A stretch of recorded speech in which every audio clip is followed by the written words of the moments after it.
Welcome back to Adventures in Freeze Drying for Beginners. So we've done guacamole in here, and we did my cauliflower, quinoa, and veggies, and I've used a ton of onions and garlic, and this thing stinks. So I had an idea. We're gonna try this out and see what happens. I'm going to do a bread run, and I'm gonna use Texas toast, and I'm gonna chop those up and make croutons, because some garlic and onion flavor in a crouton would probably be welcome on a salad. So that way I'm not just wasting bread throwing it through the freeze dryer. So let's head to the kitchen once I get this started and see how I'm gonna make this work.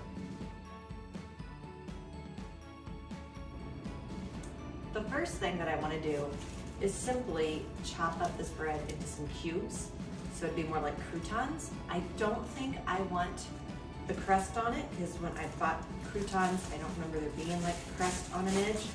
So I will be cutting the crust off of the edges. I'm just going simple, as close to that edge of the crust as I can. I might still throw these on the tray just to help de-stink, but I wouldn't use them as part of my crouton. So I'm gonna go ahead and get all of this bread chopped up, and then we'll see what else my brain comes up with to do to try to make this work, to make some homemade croutons on a de-stink mission of onions and garlic.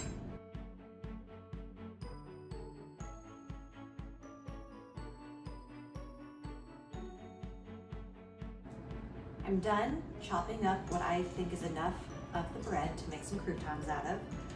If you recall from my video about my bread run, I only spritzed my bread, and at the end, my machine, I still had that new car smell to it.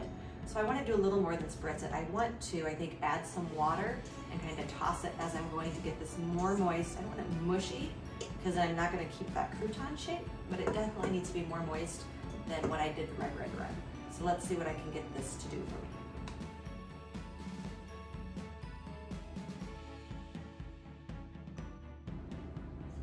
Some of the bread's starting to border on mushy, and some of it's still really dry. So my next thought is to put some of this on the trays and actually just pour the water on a little bit. And so they'll get really wet, but they'd already be on the tray and maybe hold their shape that way. So let's see how that goes.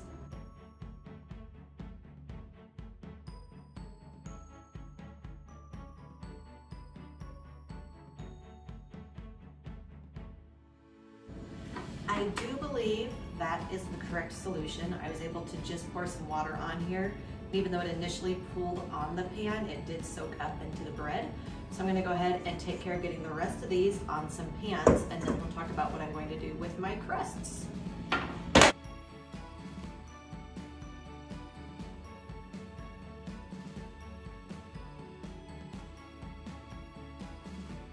I've got all my cut up, cubed up bread that I'm hoping to be croutons on my trays. I'm thinking the crusts, if they're freeze dried, could be breadcrumbs that you use to coat something that you want to fry or bake. So I'm gonna go ahead, and I don't think these will fall apart like the bread would. I'm gonna go ahead and just put these in my bowl and add some water to get them wet and lay them out on the rest of my trays before we head to the freeze dryer.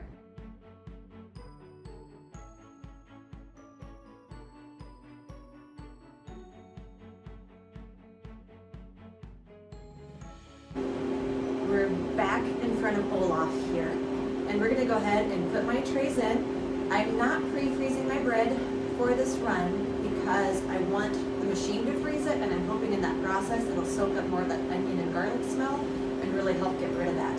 So we shall see what happens here. I've loaded the trays in. I'm checking the gasket. I do see a line all the way around, so I believe it is sealed all the way. So I'm gonna go ahead and hit continue, and we'll see you on the other side. It has been a little bit over 25 hours since I put my bread into the freeze dryer again. I'm going to select defrost because I do want this to defrost so I can get on to my next load. So I set that to defrost. Everything's getting quiet now. Remember, I also have these just to make some breadcrumbs for anything you might want to pan fry or bake with some sort of coating on them. Decided those could be make pretty good breadcrumbs. We'll see in the kitchen. I've pulled these out of the freeze dryer, and they're definitely dry like the crouton would be. The color's not quite right, so I don't know if I needed to potentially put these in the oven and brown them a little bit before, or brown them in the pan a little bit before, so they look like a crouton. They're crunchy like a crouton. They really don't have any flavor beyond the bread flavor. So if you don't care that maybe they just take on the salad dressing flavor, these are probably great. If you wanted more flavor, this did not take on the onion and garlic smell as much as I thought it would. I thought I'd be able to taste it, but that's not happening. So I'm gonna put these in a bag, and I got to thinking perhaps I could use some Italian dressing seasoning mix or some ranch dressing seasoning mix if I want to add some flavor to them. Just put them in the bag and shake them up. So we might try that and see what those taste like. I will keep these just plain because you can always add seasoning when you are ready to coat something in some sort of breadcrumb to fry it up.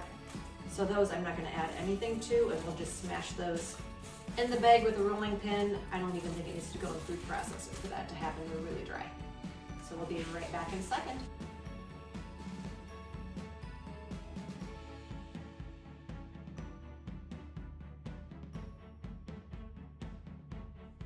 To make the breadcrumbs, I just got out my rolling pin. I'm gonna leave this end open so air can come out, and just gently roll.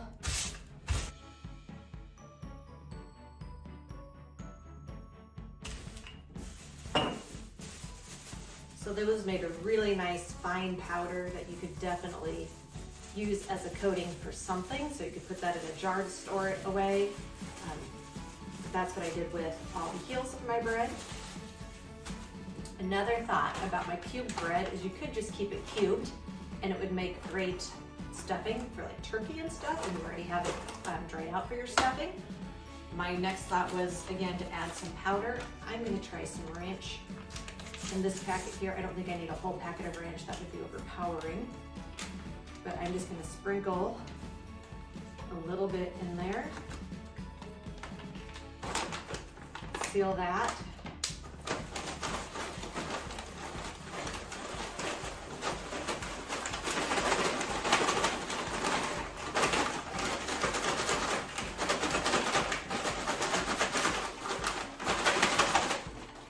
If you wanted some croutons with a little more flavoring, now it has some flavor. It's not overpowering, so I could add a little more if I wanted to. If you like an Italian seasoning better, you can do that as well.